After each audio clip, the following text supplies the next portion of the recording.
What is the degree awarding gap?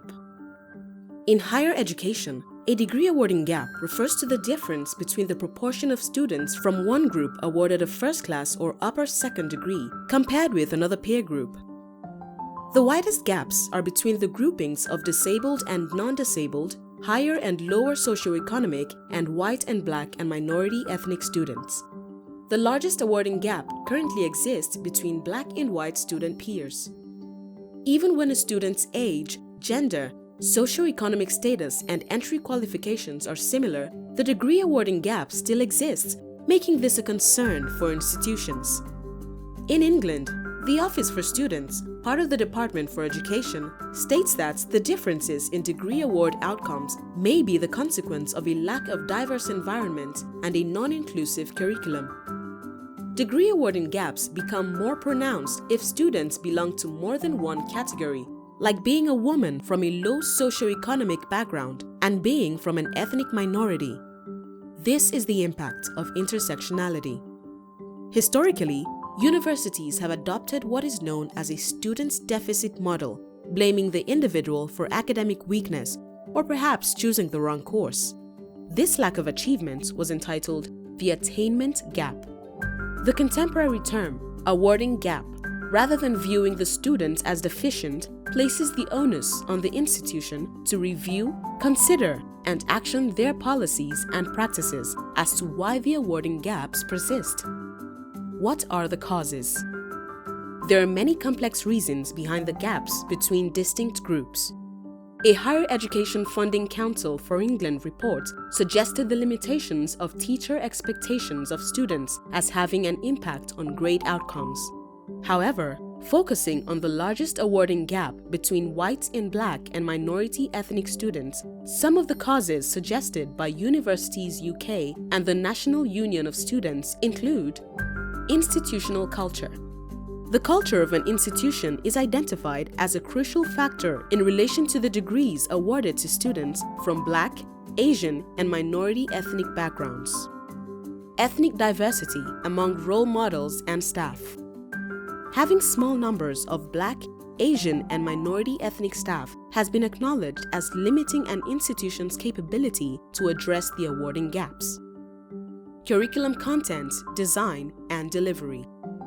The design of the curriculum, its content, the way it's written, and how it's taught can have a significant impact on the way that students from diverse backgrounds and ethnicities respond to their course, lecturers, and tutors. Belonging. A strong theme in literature is the importance of inclusion and belonging. The National Union of Students found that when Black, Asian, and minority ethnic students were asked why they were less likely to be satisfied with their experience and felt less likely to get a first or upper second, respondents repeatedly cited feelings of discomfort, isolation, and a sense of not belonging. Social, cultural, and economic capitals. Access to advice, guidance, and resources and finance can depend on whether a student's parents or guardians have the knowledge and experience to support them. These obstacles can be made worse by schools and colleges not providing sufficient information or guidance resources. How do we reduce the awarding gap? AdvantHE recommends higher education institutions should adopt a project approach which focuses on 3 key elements to close the awarding gaps. Organizational change. Improving institutional processes, enhancing the knowledge and skills of staff, and better supporting students are important to address unequal outcomes for students. Institutions can do this through developing mentoring schemes, workshops, embedding equality, diversity, and inclusion in promotion criteria, and measuring the impact of contemporary initiatives.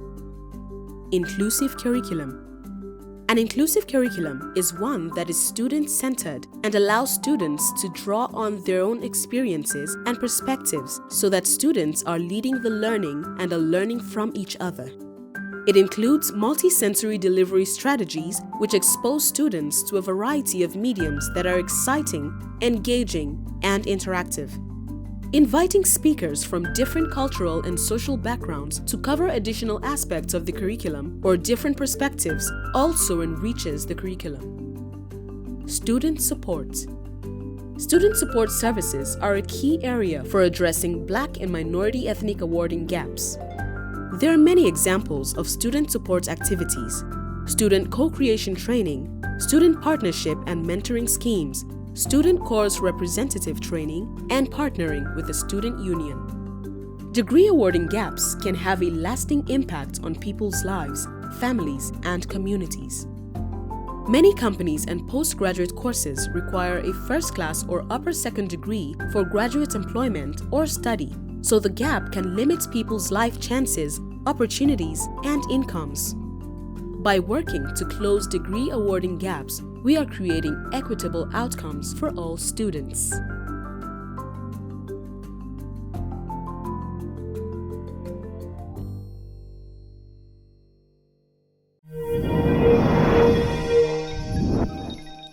Get more from the Open University.